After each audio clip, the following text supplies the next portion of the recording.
नमस्कार दोस्तों, मैं अंकुर उपाध्याय स्वागत करता हूं आप सभी का एक बार फिर से अपनी नई वीडियो में। दोस्तों, गोल्डमैन सैक्स आप सभी जानते हो, पहचानते हो, फॉरेन ब्रोकरेज फर्म। रिपोर्ट आई है इनकी थोड़े दिन पहले। इन्होंने बात करी थी निफ्टी पे, जहां पे इन्होंने कहा था कि निफ्टी 2026 के अंत तक 29,000 रुपए का लेवल दिखा सकता है, यानी कि अराउंड 14% की ग्रोथ देख रहे हैं यहां से एक साल में। ठीक है जी, क्योंकि अगले साल का अंत भी लेके जाए तो दिसंबर होता है, यानी 13 महीने मैक्सिमम साइड पे। और 14% के रिटर्न्स की बात कर रहे हैं, अगर ये 14% का अपसाइड देख रहे हैं अगर ये, तो पॉजिटिव है एक तरीके से वो, क्योंकि निफ्टी की बात चल रही है, किसी पर्टिकुलर स्टॉक की बात तो चल नहीं रही है। मैं एग्जैक्टली बताता हूं उन्होंने क्या कहा। गोल्डमैन सैक्स turn bullish on India, upgrading it to overweight and predicting Nifty at 29,000 by end 2026. The brokerage identified 14 stocks across sectors including Titan, Reliance, Maruti Suzuki and NTPC. ये तो निफ्टी के पार्ट हैं। बाकी टोटल 14 स्टॉक्स इन्होंने identify किए हैं कि ये जो निफ्टी के 29,000 रुपए के लक्ष्य दे रहे हैं उसे कौन सपोर्ट देगा, और अगर निफ्टी वहां जाता है तो किस स्टॉक में अच्छी परफॉर्मेंस आ सकती है। मैं एक एक करके आप सभी के साथ डिस्कस करता हूं 14 के 14 स्टॉक्स को। तो पहला है भाई साहब टाइटन, जिसको लेकर ये कहते हुए दिखे हैं, we expect Titan's consolidated jewellery business to deliver FY25-28 sales, मतलब वित्त वर्ष 25 से 28 तक की sales CAGR of 18% and EBIT CAGR of 23%. In the near term, we see strong wedding season in Q3 FY26 as a catalyst for jewelry sales, and also expect the company's omni-channel jewelry business Carrot Lane and the international business to continue strong EBIT growth. Goldman said in a note dated November 11. तो एक तो wedding season आ रहा है, उसमें automatically jewellery की demand बढ़ जाती है, उससे सहारा मिलेगा। साथ ही साथ ज्वेलरी की वैसे ही स्ट्रॉन्ग डिमांड है इस समय। ये सारी चीज़ों को देखते हुए इन्होंने कहा है कि वित्त वर्ष 28 तक दमदार ग्रोथ दिखती है, और इसी के साथ इन्होंने जो लक्ष्य दिया है वो 4500 की बात कर रहे हैं ये। दूसरा स्टॉक इनको पसंद आ रहा है गोदरेज कंज्यूमर प्रोडक्ट। यहाँ पे क्या कह रहे हैं, यहाँ पे कह रहे हैं Goldman sees strong likelihood of a turn around in earning growth after period of weak growth. Godrej Consumer Product Limited is a leading home and personal care company in India, with also a sizable international business in Indonesia and Africa.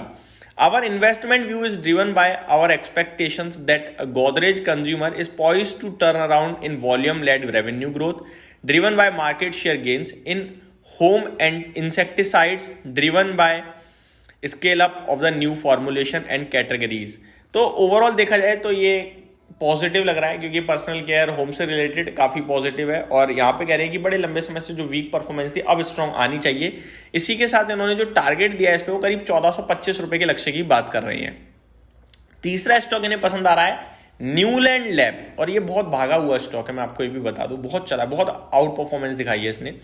Goldman expect the total addressable market to grow at 15% CAGR over the next 5 year. तो इस पूरी category में अगले 5 साल के लिए 15% की CAGR से ग्रोथ देख रहे हैं, mainly driven by an increase in outsourcing penetration and market share gain by Newland.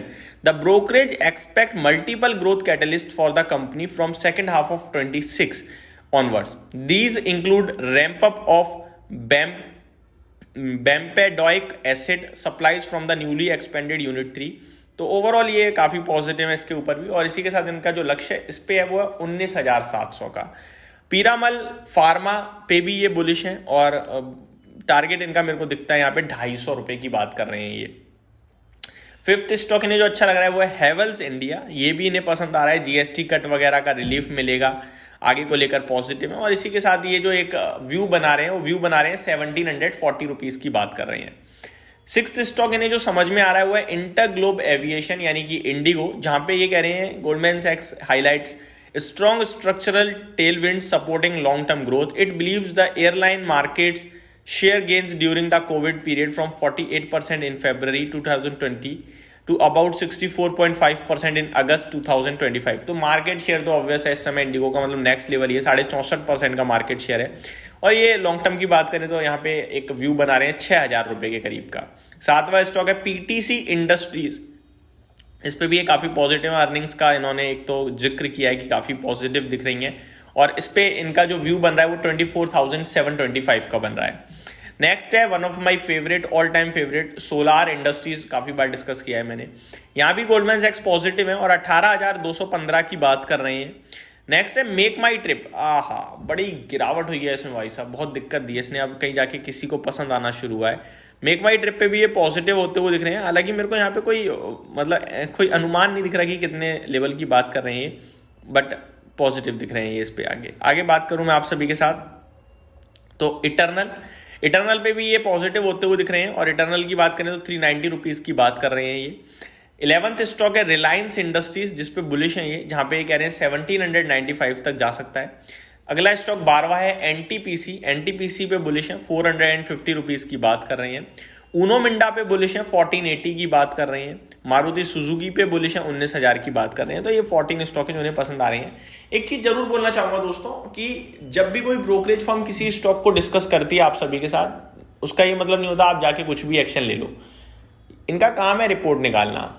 अभी अच्छा हो रहा है, इन्होंने रिपोर्ट निकाल दी, कल को कुछ खराब होगा दूसरी ब्रोकरेज फर्म तुरंत नेगेटिव अपडेट भी दे सकती है, हो सकता है यही नेगेटिव रिपोर्ट निकाल दें। आप जब भी कोई एक्शन लेते हो अपने अकॉर्डिंग लो, सबकी सुनो, सब पढ़ो, लेकिन एक्शन लेने समय आपका अपना दिमाग होना बड़ा ज़रूरी है, क्योंकि फिर जब कुछ गलत होगा ना तो आप डिसीजन ले पाओगे कि मुझे अब क्या करना है। इनके कहने से, मेरे कहने से अगर कोई एक्शन लोगे तो फिर समझ में नहीं आएगा जब आपके अपोजिट चीज़ें जाएंगी कि क्या करूँ मैं। तो इसलिए कहता हूँ मैं, सबकी सुनने के बाद अपना डिसीजन मस्ट होना चाहिए। यही समाप्त करता हूँ इस वीडियो को, उम्मीद करता हूँ डिटेल्स पसंद आई होंगी। Thank you so much for watching this video, have a great day guys.